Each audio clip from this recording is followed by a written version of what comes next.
Right now, as this plays, roughly 150 million Americans are making monthly payments on a car.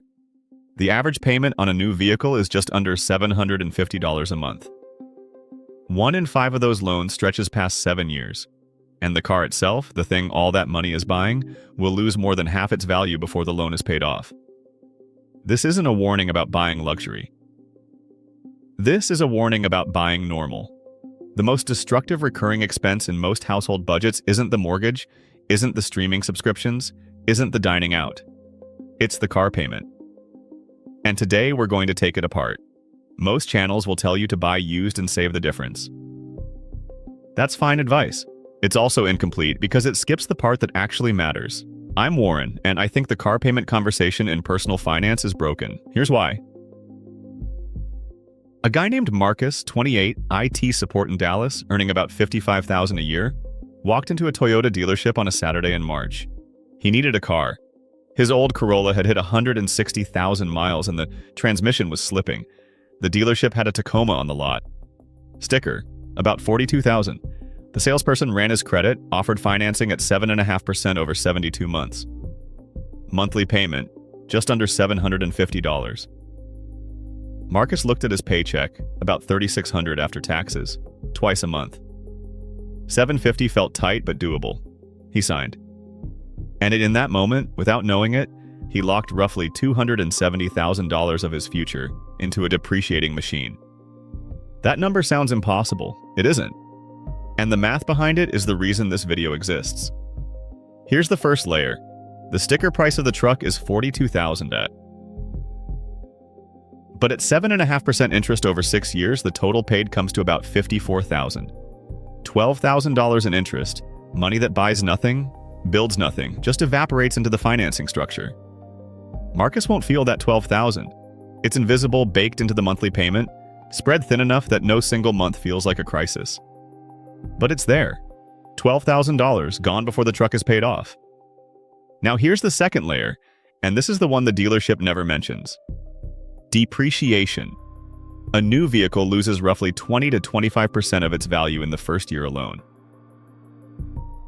By year 3, it's lost about 40%. By the time Marcus finishes paying off the Tacoma in 6 years, the truck that cost $42,000 on the lot will be worth somewhere around $17,000 on the resale market. He paid $54,000 total. The truck is worth $17,000.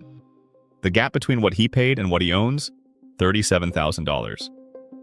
That's the real cost of the vehicle, not the sticker, not the monthly payment, but the delta between total outflow and residual value. $37,000 to have a truck for 6 years. There's a specific moment in Marcus's story that illustrates this perfectly.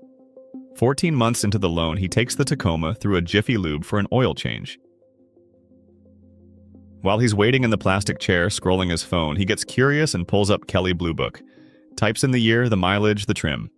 Trade-in value, about $31,000. He still owes $36,000 on the loan. The truck has already lost more than $10,000 in value, and he's still $5,000 underwater. 14 months in, sitting in a plastic chair at an oil change shop. That's the moment depreciation stops being an abstract concept and becomes a feeling. A quiet, sinking realization that the thing he's paying $750 a month for is worth less today than what he owes on it. Marcus, at his desk on a Monday morning, coffee from the break room, Outlook loading, doesn't think about this number. Nobody does. The truck starts, the truck runs, the payment clears. It feels like a cost of doing business, a line item in adulthood. But here's where it connects to everything we've talked about on this channel, and it's worth slowing down for this one. $750 a month, invested in an index fund earning an average of 7% annual return over those same 6 years, becomes roughly $66,000. Not $54,000, which is what he paid for the truck. $66,000, which is what the money would have become if it had gone somewhere that compounds instead of somewhere that depreciates. The difference between the two paths, $66,000 in growth versus $17,000 in residual value. That's a $49,000 swing on a $55,000 salary in 6 years. That's almost a full year of income, evaporated into a machine that's parked in a lot 8 hours a day. But the math gets worse because most people don't stop at one car loan. They finish the 6 years, trade in the Tacoma, and finance the next vehicle. And the next one, and the next one. Here's the number that should genuinely disturb anyone watching this. $750 a month invested consistently from age 28 to age 58, 30 years, and at average market returns becomes roughly $915,000. Almost $1 million. That's what a single car payment, redirected, compounds into over a career. That isn't a hypothetical. That's arithmetic. And it's the number that nobody in the auto industry has any incentive to surface, because the moment someone sees it, the sale is over. Marcus doesn't know this number. Almost nobody does. The dealership doesn't run this calculation. The lender doesn't mention it. The monthly payment is the only number anyone in the transaction wants to talk about, because the monthly payment is the number that makes the sale possible. The total cost, the depreciation curve, the opportunity cost, those numbers kill the sale. So they stay hidden. Not by conspiracy, by incentive. The system is built to surface the smallest number and bury the largest one. And now here's the part that turns the car payment from an expense into a trap. And this is where Marcus's story gets worse. Negative equity. After 3 years of payments on the Tacoma, Marcus owes about $24,000 on the loan. The truck, after 3 years of depreciation, is worth about $22,000. He's roughly underwater by $2,000. If he wanted to sell the truck tomorrow, he'd have to write a check for the difference just to clear the title. He can't walk away. He's locked in. But here's the detail that turns this from one person's problem into a systemic one. Almost a third of people trading in a vehicle roll negative equity into the next loan. The average amount rolled over, about $7,000. Think about what that means. The next car, before it depreciates a single dollar, already has $7,000 of phantom debt attached to it. Debt from the previous car that never got paid off, just transferred. The new loan starts underwater on day one. The new car starts depreciating on day one. And the cycle continues. Each trade-in slightly more expensive than the last, each loan slightly more upside down, each monthly payment carrying invisible weight from a car the person no longer owns. This is how the car trap becomes permanent. Not through a single bad decision, but through a chain of individually reasonable ones that compound in the wrong direction. Same principle as the treadmill from yesterday's video. Same gears, different machine. There's a specific irony to the way this plays out at the dealership. The trade-in process is presented as a benefit, as if the old car is worth something. But for a third of buyers, the trade-in is actually adding cost to the new loan. The dealership knows this. The finance office knows this.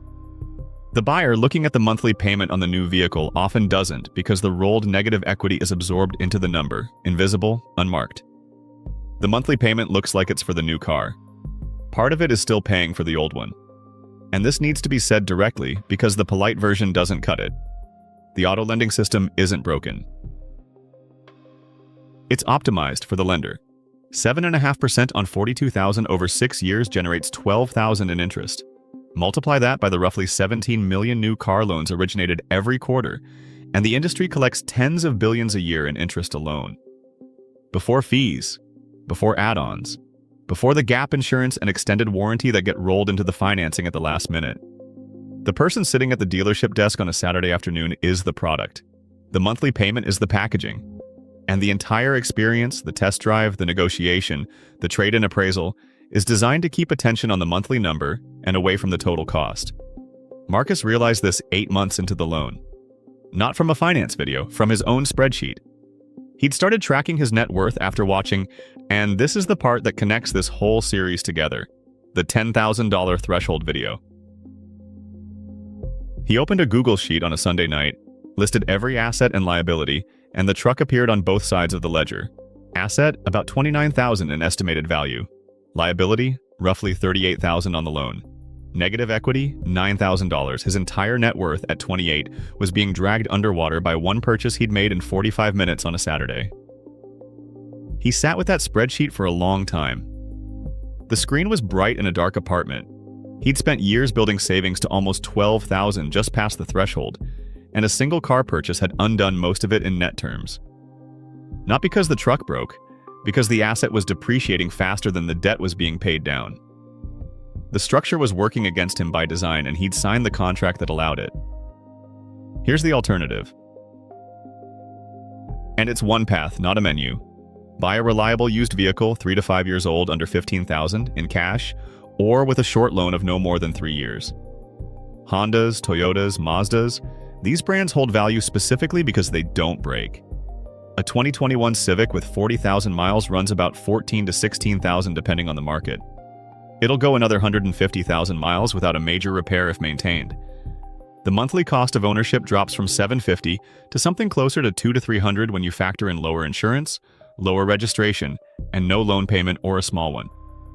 The difference, roughly $400 to $500 a month, goes into the automated transfer from the protocol we set up in video 1. At $500 a month invested for 30 years, the math is straightforward. Just under $600,000. That's the car payment, redirected, turned into wealth. The person who drives the Civic to 200,000 miles and invests the difference retires with $600,000 more than the person who finances a new truck every 6 years. Same commute, same parking lot, same destination. Different trajectory by $500,000. Marcus hasn't sold the Tacoma. He's too deep in negative equity to unwind it without taking a loss he can't afford. But he looked at the spreadsheet and asked one question. What can I control right now? The answer was the other side of the ledger. He set up an automated transfer, $200 a month, into a Fidelity index fund, timed to the day after payday. It's not $500, it's what the gap allows after the truck payment clears. And he made himself one promise. When the Tacoma is paid off in 4.5 years, the $750 payment doesn't get redirected to a new truck. It goes to the index fund. All of it. That single decision, if he holds it, is worth roughly $400,000 by the time he's 60. One decision. Made once, on a Monday night, in a dark apartment with a spreadsheet open and the numbers finally visible. If you're making a car payment right now, here's what I'd ask you to do tonight. Open a calculator. Multiply your monthly payment by the number of months left on the loan. That's your total remaining outflow. Then look up your car's current trade-in value, Kelley Blue Book. Takes 2 minutes. Subtract the trade-in from the total outflow. That number is the real cost of your car for the remaining term. Now multiply your monthly payment by the number of years left until you plan to retire, times 12, and compound it at 7%. That's what the money would become if it went somewhere that grows instead of somewhere that shrinks. The gap between those two numbers is the price of the car you actually can't afford. Not because the monthly payment is too high, because the opportunity cost is too high. And nobody at the dealership will ever surface that number. That's why this channel exists. Tomorrow, 10 recurring expenses hiding in most budgets that can be reduced or eliminated tonight. Some of them will take 2 minutes, others will take a phone call. All of them free up cash flow that feeds the protocol. The architecture doesn't need big moves. It needs small ones, repeated, automated, invisible. And that starts with knowing where the leaks are.